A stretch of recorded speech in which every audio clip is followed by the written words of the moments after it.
The fog rolled thick over the docks that morning, muffling the sound of ship horns and the shouts of longshoremen. Marina stood at the edge of Pier 7, her small suitcase clutched in both hands, watching the ferry disappear into the grey expanse of the bay.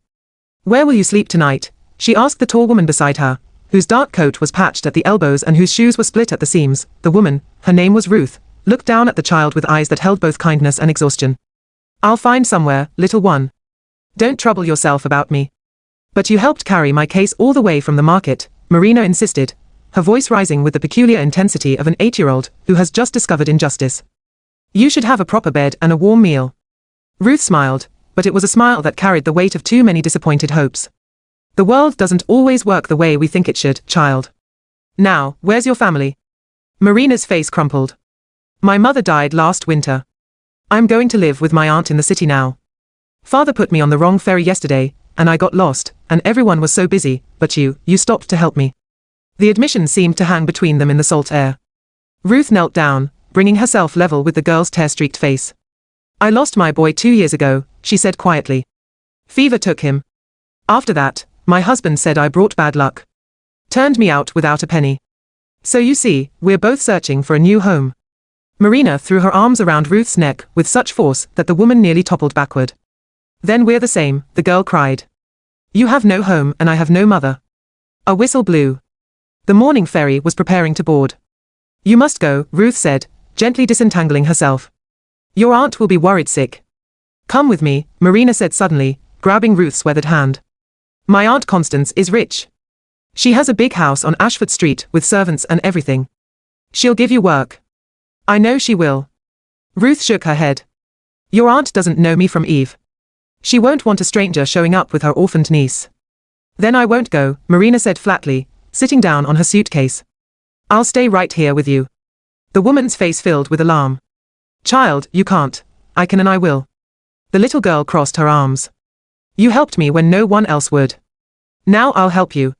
For a long moment, Ruth stared at this stubborn, grieving child who had somehow decided that their fates were intertwined. Then she did something she hadn't done in months. She laughed, a real laugh that came from somewhere deep and almost forgotten. "You're a force of nature, Marina," she said. "All right. I'll come with you. But if your aunt turns me away, you must promise you'll stay with her and not make a fuss." Marina nodded solemnly. "I promise." They boarded the ferry together, the woman and the child, and stood at the railing as the city grew larger before them. Marina chatted about her aunt's house, about the garden and the library and the room that would be hers. Ruth listened, allowing herself the smallest flicker of hope. When they arrived at Constance's grand brownstone, Marina marched up the steps and pounded on the door. A maid answered, her eyes widening at the sight of the child and the shabby woman beside her. "I'm Marina Whitley," the girl announced. "This is my aunt's house. And this is Ruth. She saved me at the docks and she needs a home." The maid looked flustered, but before she could respond, a tall woman with silver-streaked hair appeared in the doorway. Aunt Constance took in the scene with sharp, intelligent eyes, the bedraggled child she'd been expecting, and the unexpected companion. "Marina," she said slowly. "Your father's telegram said nothing about a traveling companion." "Ruth found me when I was lost," Marina said, her voice trembling now with the fear that her plan might fail. "She was kind when everyone else just walked past. And she has nowhere to go, Aunt Constance. Nowhere at all." Constance looked at Ruth for a long moment.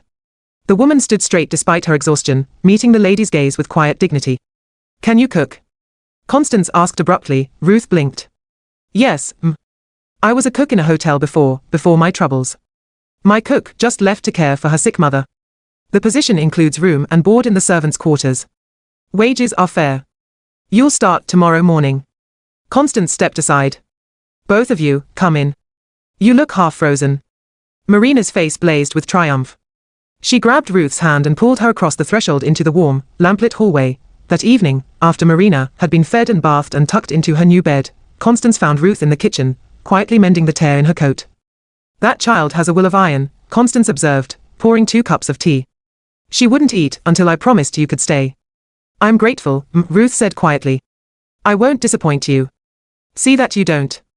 Constance set a cup before her new employee. "But gratitude aside, I'm giving you this position because Marina was right. You showed kindness to a lost child when you had nothing yourself. That speaks to character." She paused. "We've all suffered losses, Ruth. My husband died 5 years ago. My brother, Marina's father, can barely look at the girl since her mother passed. This house has known too much sorrow. Perhaps it's time we tried something different. What's that? Kindness, Constance said simply. The kind that stubborn little girl showed to you, and you showed to her. Ruth's eyes filled with tears, but she smiled. I can do that. Upstairs, Marina lay in her new bed, listening to the unfamiliar sounds of her aunt's house. For the first time since her mother's death, she felt the tight knot in her chest begin to loosen. She had lost her home, but she had found something else, the knowledge that even in grief, even in loss, human kindness could bridge the gap between two strangers and create something new. And Ruth, in her small room off the kitchen, touched the locket that held her lost son's picture and allowed herself to believe that perhaps her story was not yet finished. In the morning, Marina woke to the smell of fresh bread and Ruth's humming from the kitchen below. She ran downstairs in her nightgown, and Ruth turned from the stove to catch her in an embrace. Good morning, little one, Ruth said. Good morning, Marina replied. And for the first time in months, she meant it. Neither the woman nor the child had a mother or a home at the start of that foggy morning. By evening, they had found both in each other.